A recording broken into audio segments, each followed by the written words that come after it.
bem-vindo, bem-vinda. Deus abençoe você. Muito obrigado por nos acolher, nos receber no seu santo e abençoado lar. É uma alegria tão grande poder contar com a sua participação, com a sua audiência, com o seu carinho. E é claro, para você, muita alegria, muita paz, muitas bênçãos, muita vida e muita saúde. E por falarmos em saúde, já está no ar o nosso programa Vida e Saúde. O programa que tem essa marca registrada. A união sempre entre a fé e a medicina, a ciência médica e a espiritualidade caminhando juntos. E é claro, somos nós que vamos ganhando, recebendo as informações necessárias para como a gente pode se proteger, como a gente pode proteger o nosso organismo, o nosso metabolismo, daquelas doenças que tentam atrapalhar e tirar o nosso sossego. Já se encontra nos estúdios do Vida e Saúde a doutora Fátima Marciano, pneumologista infantil, professor de pediatria da Faculdade de Medicina da PUC Campinas. Carinhosamente aceitou o nosso convite para falarmos hoje sobre as doenças respiratórias. Um clima que falta chuva, seco, muito pó e a nossa respiração e a nossa saúde respiratória. Tudo isso e muito mais hoje aqui no programa Vida e Saúde. E é claro, você, o nosso convidado para interagir, participar conosco, é fácil, 19 3871 9620, 19 3871 9620 é o telefone, se você preferir mandar um e-mail para a gente, videsaude@rs21.com.br, videsaude@rs21.com.br. A nossa produção preparou uma matéria, nós queremos convidar você a assistir conosco até mesmo para darmos início ao nosso bate-papo com a doutora Fátima sobre doenças respiratórias. Vamos à matéria! Fumaça, cigarro, poluição e tempo seco. Estes são alguns dos fatores que desencadeiam as doenças respiratórias, doenças que afetam o trato e o sistema respiratório. As doenças respiratórias estão divididas em doenças nasais, doenças dos brônquios, da traqueia, da laringe, doenças torácicas, pleurais e doenças pulmonares. Além disso, o sistema respiratório também pode ser afetado pela hipersensibilidade respiratória, infecções respiratórias, neoplastias, transtorno da motilidade e por transtornos respiratórios. De acordo com a Organização Mundial da Saúde, existem hoje mais de 300 milhões de pessoas que sofrem de asma.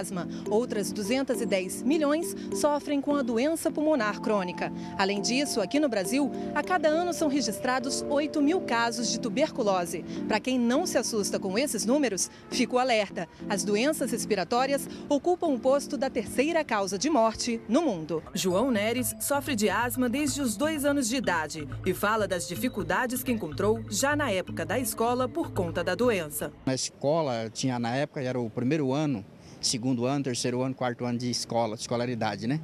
E eu repeti os 3 anos em seguida, porque eu debruçava na carteira.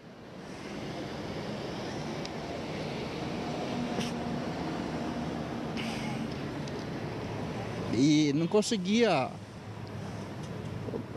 vencer os estudos, né? As professoras, na época, me mandavam que a gente passava na carteira e eu debruçado, com aquela falta de ar terrível, né? A gente faltava 2, 3 dias na escola, porque não conseguia. Hoje eu tenho 31 anos de casado, mas a enfermidade continua, né? Ao buscar tratamento, Joel foi recomendado a se afastar do emprego. E a médica, né, que ocupava eu sendo paciente dela, ela disse: Joel, você não tem bronquite, seu problema é asma grave. Você vai ter que ficar uns meses afastado aí, tomar medicamento, afastar um pouco do seu trabalho. E ultimamente eu era frentista de posto de gasolina, aqui em Campinas, na região do Ouro Verde. Hoje o meu trabalho trabalho em portaria, sou porteiro, né, profissão de porteiro, há 6 anos. E aí vem tocando assim, mas não tolera esforço nenhum. O pneumologista Dr. Abel Luiz afirma que a asma pode aparecer em qualquer idade e fala das consequências do tempo seco para o sistema respiratório. A asma é uma doença multifatorial que envolve um fator genético de transmissão hereditária, obviamente, e fatores ambientais, hormonais, que são fatores chamados desencadeantes da crise asmática. Ela comete desde crianças até pessoas em idade adulta, pessoas já de mais idade, só que normalmente essa tendência à asma já tem desde que a pessoa nasce. Normalmente ela se manifesta por volta dos 2, 3 anos, depois dos 6, 7 anos, depois na adolescência, e aí muitas das vezes ela pode desaparecer, levando as pessoas a considerá-la curável, coisa que não acontece. Não se sabe muito bem por que isso acontece, esse desaparecimento dos sintomas por volta dos 15 anos, de 12 a 15 anos. Mas isso pode acontecer. Outras pessoas sofrem com a asma a vida inteira. Outras pessoas têm o desenvolvimento dos sintomas, a chamada asma de aparecimento tardio, que aparece na terceira idade. Também não se sabe muito bem por que isso acontece. Dr. Abel também fala como a asma pode levar à morte e chama a atenção para a busca de um tratamento adequado. É uma doença que incapacita a pessoa, uma doença que tem potencialidade fatal, ela se caracteriza por um fechamento dos pequenos bronquíolos e broncos, chamado broncoespasmo, que dificulta a chegada do ar até os alvéolos, onde ocorre a oxigenação sanguínea. Muito bem, depois dessa matéria muito bem feita, nós queremos mais uma vez acolher você e convidar a participar desse programa Vida e Saúde. Hoje vamos falar de um tema muito importante, principalmente nessa época do ano, doenças respiratórias. Conosco uma das maiores autoridades do assunto desse planeta, né? A doutora Fátima Marciano, pneumologista infantil, professora de pediatria da Faculdade de Medicina da PUC Campinas. Aceitou nosso convite e está aqui para nos ensinar, nos esclarecer, dicas, prevenção, tudo isso sobre como a gente pode respirar bem num contexto que a gente está vivendo como esse. Doutora Fátima, seja muito bem-vinda, que prazer recebê-la aqui novamente nos estúdios do Vida e Saúde, doutora. Obrigada, Frei.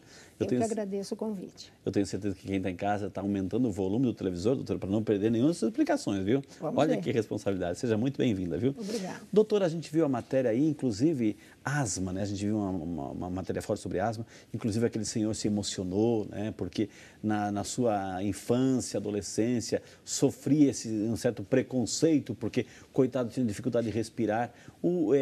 A asma é um dos grandes problemas respiratórios, doutora? Sim. A asma é uma das doenças respiratórias da infância que mais compromete a vida da criança e, se perpetuar, a vida do adulto jovem e do idoso. Ela tem cura, doutora? Não, não tem. A asma é uma doença inflamatória crônica de origem genética.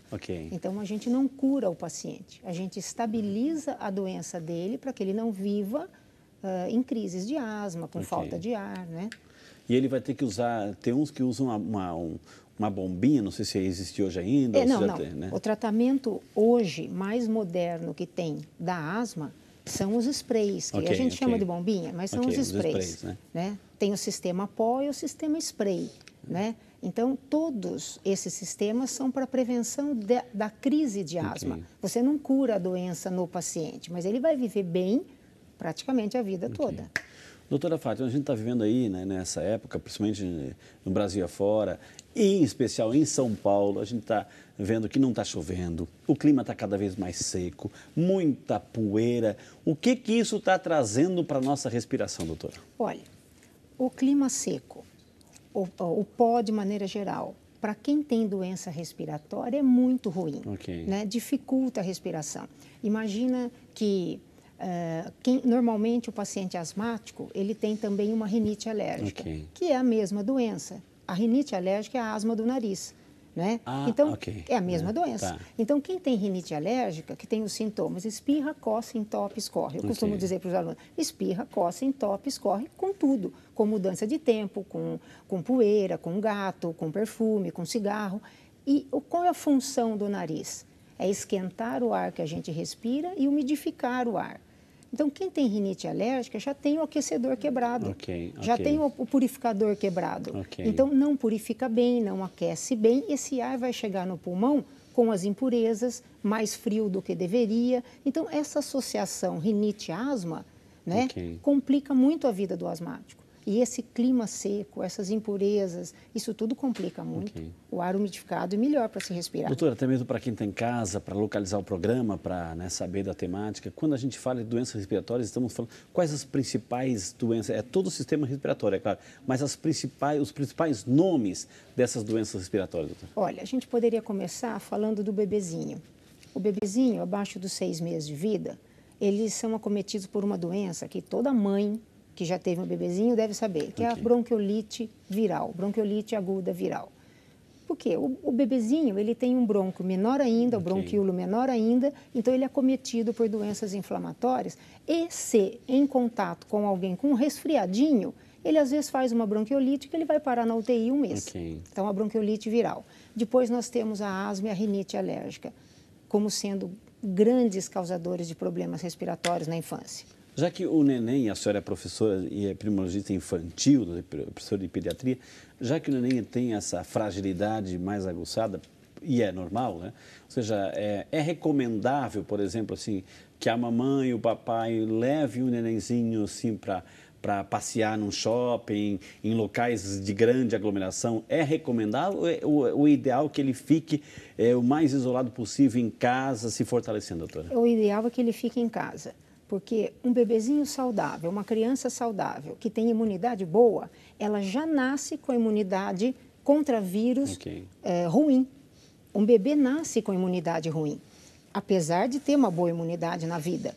Então, essa fragilidade faz com que ele, se entrar em contato com grandes aglomerados, ele vai pegar um quadro viral e vai se complicar desde cedo. Porque então, a gente não nunca se sabe, recomenda. Né? A gente nunca sabe quem está ali, doutora. Pode ter um tipo de doença A, B ou C, doenças respiratórias, enfim, e vai passando. O adulto já tem uma proteção maior, não precisa, né? nem ser grandes doenças. Basta que você esteja num ambiente que alguém espirre de um resfriado. Todo mundo respira o vírus. Quem se compromete? O bebezinho de 1, 2 meses que vai passear no shopping na sexta-noite. Isso não se recomenda. Então, você que papai, mamãe, o seu nenenzinho é pequeno, olha aqui, uma especialista. Ela é professora de pediatria e pneumologista infantil. Então, nada de levar a criança a mostrar uma festa, enfim. Cuidado, sim, é bonito, todo mundo vai ver o seu filho, enfim, mas deixa ele se fortalecer melhor. Em um lugar de melhor fortalecimento é ainda na sua casa. Gente, esse é o Vida e Saúde, hoje falando sobre doenças respiratórias. Vou chamar o nosso primeiro intervalo, vai ser super rápido. Na sequência, a gente volta com muito mais informações para você. Vida e Saúde é seu, ele volta já para você. Não sai daí.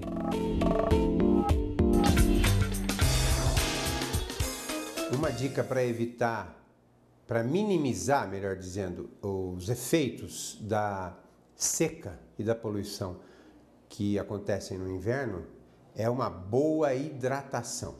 Hidratar-se bem, tomar aí de 2 a 3 litros de líquidos por dia, minimiza um pouco esse ressecamento da mucosa e a dificuldade do batimento ciliar.